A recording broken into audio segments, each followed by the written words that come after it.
Fortnite Star Wars season is officially at its end. We've had a full season to play it, see all the new content Fortnite has added throughout the weeks, but most importantly, I'm here to discuss why the Fortnite Star Wars season failed. When Fortnite first announced they were doing a Star Wars season, technically a mini season, thankfully it wasn't a full season. I'll discuss that later. After a really successful Chapter 6 Season 2, everyone was excited or very intrigued on how this season was going to be. As we've seen throughout the season, the player count has gone down and down as the weeks have progressed this season. Not just in regular Battle Royale, but the player count in general this season has gone down. And it's not just because of one thing.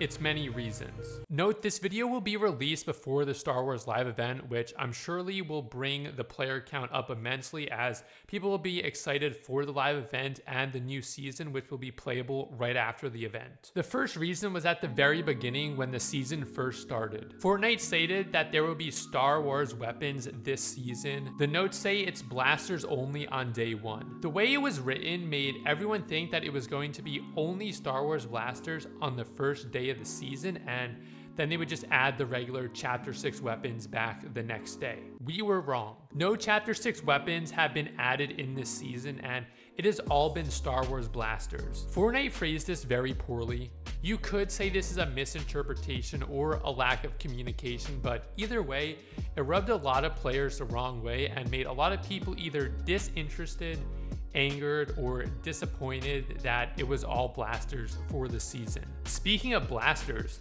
the mentality for this season was if a weapon was broken, let's make all the weapons broken, which, take that with a grain of salt, is both good and bad at the same time. Also, being a knockdown casual when it comes to Star Wars, the names of the weapons were confusing and half the weapons looked the same, so it was annoying and challenging when trying to describe the weapons to my teammates or my chat. Don't get me wrong, I liked some of the weapons such as the Marksman Blaster Sniper, which is more like a DMR than a sniper, and the Jawa Scatter Blaster Shotgun, although once I found the weapons I liked, I really never bothered picking up the other ones unless I was fighting off spawn. That seemed to be a pretty common theme, especially in ranked and competitive. The lightsabers were a 50-50 toss-up.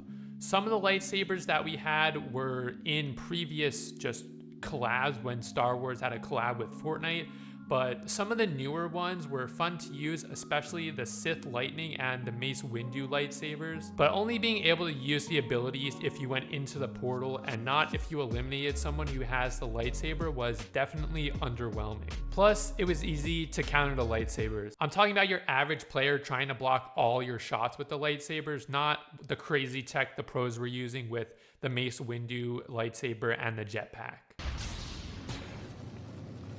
Yup! Oh my god, wait! Oh my god, wait! You can literally abduct people! The spaceships were annoying at times, but they were also counterable. And then they decided to buff the HP. Maybe I just suck at driving them, but the driving controls were super awkward as well compared to any other vehicle that has been in Fortnite. Oh yeah, and the movement. There was so little movement for the majority of this season, and about a week left, Fortnite decided to add a bunch of random movement and buff the spawn rate of it. Like, we could have used this buff spawn rate for movement at the beginning of the season and not with 1 week left. Having all blaster weapons and no real weapons was a big downfall for this season. We saw it in the player count. Every week, the player count overall seemed to go down, ranked hitting all-time lows, at points hovering around 10,000 players. Low players in ranked, in my opinion, have a direct effect on competitive, the interest of competitive, and the weapons in the season. Competitive player count was down in tournaments. Granted, there was no FNCS this season, but you figured the player count overall and competitive would be the same or higher, especially with the summer right around the corner this season. Players just wanted to play with actual weapons. So many people just either didn't play a lot this season or they switched to Reload, which had actual weapons and the rotating maps. Backing off of FNCS and regular BR not being fun for a lot of players or not having real weapons Reload and Reload ranked were on the rise, while regular Battle Royale and ranked Battle Royale player counts were falling. Also, it seemed a lot more people were playing zero builds this season. This could be Star Wars fans hopping back on the game if they haven't played a while, or new players that are interested in Star Wars trying out the game and not wanting to play builds. The content updates were inconsistent.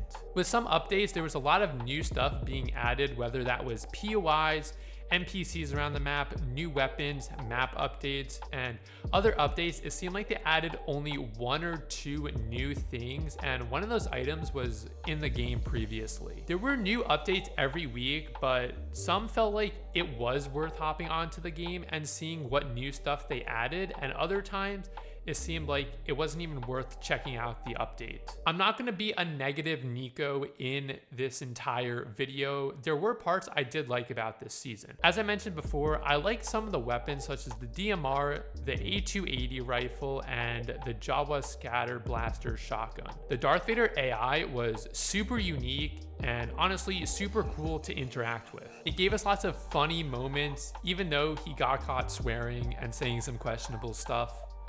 Nick A30 tried to ban him, in fact. Mods? They chose the wrong side.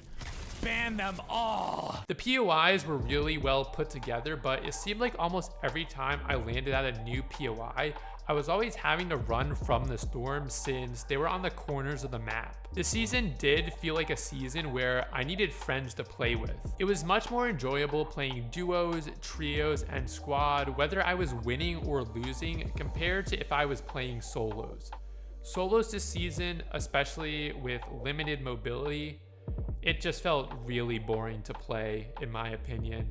Let me know in the comments if you felt the same way. I somehow ended up playing a lot this season, but if this was a full regular length season, I'd honestly be playing so much less once I fully completed the battle pass. I think some of you might agree, but I personally think this season was overhyped. Maybe it's because I'm not the biggest Star Wars fan, never really got into it at all when I was a kid, and just other things interest me now as I'm older. But when this collab was first announced, I was kind of like, it's cool, but whatever. As more info and leaks of this season came out, I was definitely getting more interested in this season and seeing what Fortnite was going to bring with this season. If the content is good and the gameplay is solid, even if I'm not super interested in the collab or don't know a lot about it, I can still enjoy it when I'm playing Fortnite. Some of the stuff they added was new, unique, and interesting, but some of the other stuff seemed like it was just copy and pasted from previous Star Wars collabs or just overall underwhelming. Now back to the big question at the beginning of the video. Was the Fortnite Star Wars season a mistake? It might seem like it now based on the player count and everything, but in the long run, I don't think it will be. This was a collab season, but it was pretty much an experimental mini season for Fortnite, testing what they can do with collabs and whether or not it's worth it to make it into a season. The stats on everything this season will help Fortnite improve, especially if they decide to do future collab seasons, which will probably happen. Let me know in the comments what you thought of this season. Did you enjoy it? Did you not enjoy it? Did you mostly play Reload, or did you just stop playing the season in general, and what was your reasoning behind it? If you enjoyed this video, let me know by dropping a like and leaving a comment down below. Make sure you subscribe and use code KNOCKDOWN in the item shop. Thank you guys for watching.